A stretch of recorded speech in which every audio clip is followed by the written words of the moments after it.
qu'il y a eu un coup d'État perpétré à Bamako. Voilà la teneur du message verbal. J'ai foncé dans la cabine de Modibo, je l'ai trouvé arrêté avec son épouse, parce qu'il est matinal. Laquelle épouse? Mariam Traoré. Je l'ai informé. Séance tenante, Mariam lui a suggéré de dire, de réunir la délégation, et Modibo m'a demandé d'exécuter cette instruction. Voilà comment je suis parti. Quand vous avez eu le message verbal et que vous lui avez porté à Modibo Keïta, quelle était sa réaction? Il n'a pas eu de réaction à ma présence. Il est resté silencieux. Pas d'affolement? Non, pas du tout. Ce n'est pas connaître Modibo. Modibo ne s'affole pas. C'est à cause de cela que je regrette que vous n'ayez pas connu Modibo. Vous, Tchono. Il vient d'apprendre qu'il n'est plus chef d'État du Mali. Il vient d'apprendre une mauvaise nouvelle. Une mauvaise nouvelle. Il garde son calme. Il garde tout son calme. Moi, je crois que c'est légitime. Un homme ne doit pas s'affoler face à un événement. Parce que si vous vous affolez, vous perdez tout le contrôle. Et vous verrez par la suite qu'il a gardé tout son calme.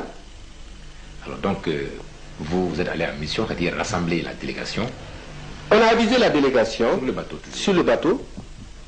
Quand même certains avancent en disant qu'il a regardé d'un regard foudroyant Mariam, ça aussi, je ne sais pas s'il y avait un photographe ou un caméraman qui était caché quelque part, mais ça aussi c'est un montage, c'est faux. Et quand il est arrivé dans la salle, il a exposé aux membres de la délégation ce qu'il venait d'apprendre. Les uns et les autres, c'est normal qu'ils soient indignés. On lui a fait des propositions. Entre autres. Entre autres. De retourner à Ségou pour essayer de s'organiser et contrebalancer l'attaque. C'est-à-dire pas l'attaque, c'est-à-dire ceux qui ont fait le putsch. D'autres ont dit, bon, il vaut mieux, en arrivant à Koulikoro, prendre des voitures et puis foncer vers Nara et la Mauritanie. Mais Modibo, avec son calme olympien, a répondu tout simplement qu'il n'est pas question pour lui d'aller à Ségou ou d'aller ailleurs. Il rentre à Bamako.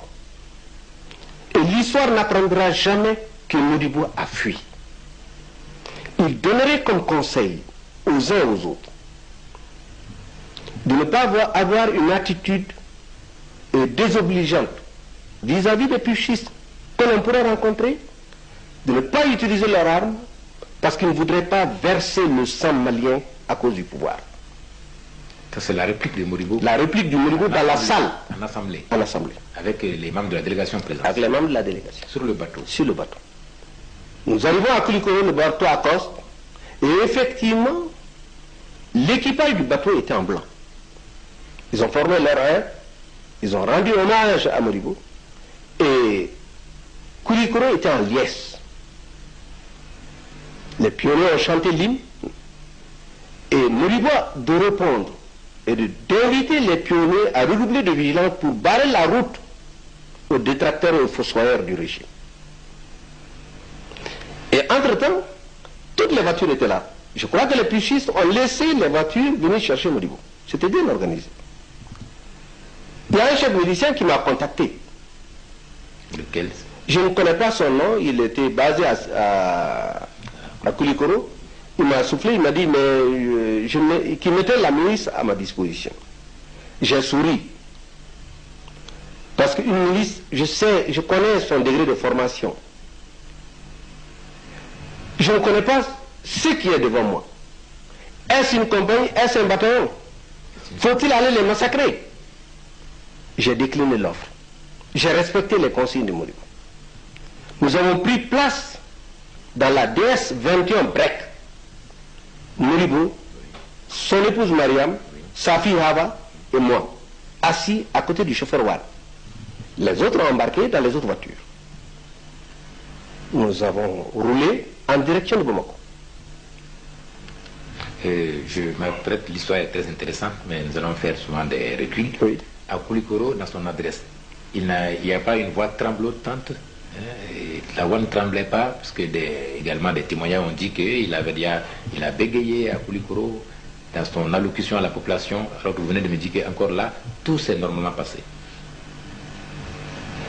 Modibo bégayé, je vous l'aurais dit. Tout s'est bien passé encore. Modibo a gardé tout son calme. Et personne n'a su que Modibo était offusqué, ou bien ce qu'il venait d'apprendre, il y a un événement qui le chagrinait. Il a gardé tout son calme. Très bien. Et vous voilà. Et nous voilà sur la route de Bamako. Dans la DS. Dans la DS, tout le cortège qui a quitté Koulikoro. Et j'aperçois devant moi, après quelques kilomètres, un engin. Plein centre de la voie. Je me suis dit en tant qu'officier, Quel engin? j'arrive, j'ai aperçu un engin qui était vert olive. Mais au fur et à mesure que j'approchais, j'ai pu détecter que c'était un BTR 152, qui est uniquement réservé pour le transport de troupes. Donc vous voyez qu'il y a une différence avec un tank. Un tank, c'est un chenille. À 50 mètres, j'ai demandé au chauffeur One d'arrêter la voiture. Je suis descendu la voiture, laissant Modibo et son épouse, et l'enfant. Coquet m'a suivi avec quelques gardes-corps.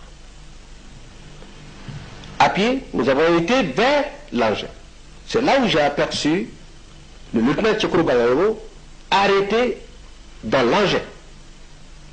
Vous voyez la différence. Il était arrêté dans l'engin. Dans l'engin, dans le BTR.